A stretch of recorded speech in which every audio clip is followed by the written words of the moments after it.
Para ibu dan bapak, saudara-saudari, opa oma, yang putri, yang kakung, om, tante, adik-adik sekalian yang dikasihi Tuhan, para suster, frater, atau juga romo, dimanapun Anda berada, salam jumpa lagi. Dan hari ini kita bersyukur atas kasih dan kebaikan Tuhan.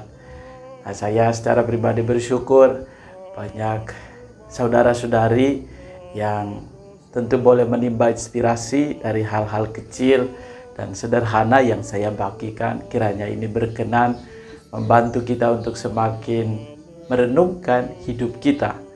Karena kalau hidup yang terus direfleksikan akan semakin membantu kita untuk berjalan dalam hal-hal yang kecil dan sederhana, tetapi kita akan semakin menikmati dan menghidupi hidup kita setiap hari. Nah, hari ini, hari Rabu 14 April, sungguh bagi saya secara pribadi, dari Mazmur 18 ayat 50, juga Mazmur 22 ayat 22, diungkapkan dengan sangat jelas bagi kita di antifon pembuka dari perayaan Ekaristi. Aku hendak menyanyikan syukur bagimu ya Tuhan, dan mewartakan namamu kepada saudara-saudaraku. Haleluya. Tentu kita masih dalam semangat Paskah, sekalipun sudah melewati oktav Paskah, tetapi sukacita Paskah senantiasa meneguhkan dan membantu kita. Daya rahmat dari Allah menguatkan dan menyemangati hidup hari ini. Saya harap ya, bahwa saudara-saudari dalam situasi apapun, kita hendaknya selalu bersyukur. Syukur karena Tuhan, syukur karena kasih-Nya yang selalu melimpah. Dan hari ini dalam bacaan Injil menarik sekali ya. Dalam percakapan dengan Nikodemus, Yesus mengungkapkan ini. Tentu bacaan ini masih yang sama dengan yang kemarin. Lanjutan kisah ini dari Injil Yohanes hari ini, Injil Yohanes bab 3 ayat 16-21. Namun yang menarik bagi saya, ungkapan antara percakapan Nikodemus dengan Yesus. Dan Yesus berkata, begitu besar kasih Allah akan dunia ini, sehingga ia telah mengaruniakan anaknya yang tunggal, supaya setiap orang yang percaya kepadanya tidak binasa, melainkan beroleh hidup yang kekal. Saudara-saudari yang terkasih, inilah kasih Allah yang begitu besar, wujudnya luar biasa. Bayangkan saja ya, cinta yang meluap-luap, yang berkobar-kobar, nah ini sampai sungguh-sungguh mengorbankan anaknya. Dan itulah cinta. Terkadang tidak masuk akal, masa sampai mengorbankan anaknya sendiri. Tapi inilah kasih Allah yang sungguh luar biasa. Cinta menuntut pengorbanan.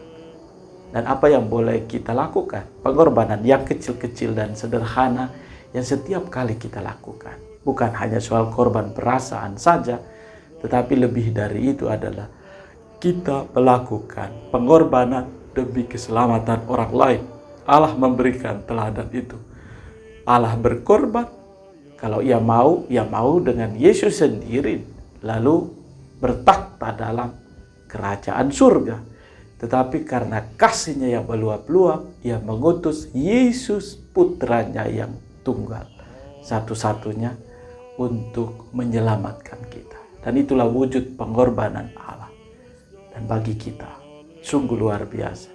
Bagaimana dengan kita? Bagaimana dengan saya dan Anda? Tentu kita pun diajak untuk berkorban dari hal-hal yang kecil dan sederhana. Pengorbanan dengan tadi itu bukan mengorbankan waktu, tetapi mempersiapkan diri sehingga apapun yang kita lakukan itu menjadi persembahan yang hidup. Dan bila cara pandang kita berubah, kita mempersembahkan di balik kata mengorbankan, maka itu akan menjadi daya positif yang mampu mengubah setiap kita. Karena cara kita berpikir itu menuntun kita bertindak. Semakin kita berpikir benar, jelas, dan arah yang kita tuju pun akan semakin membuat kita bertindak hal-hal yang sungguh menguatkan dan meneguhkan. Maka mari jangan takut berkorban, jangan takut mempersembahkan yang terbaik, karena itulah yang boleh kita persembahkan hari ini. Besok kita masih mau berjuang untuk mempersembahkan hal-hal yang lain.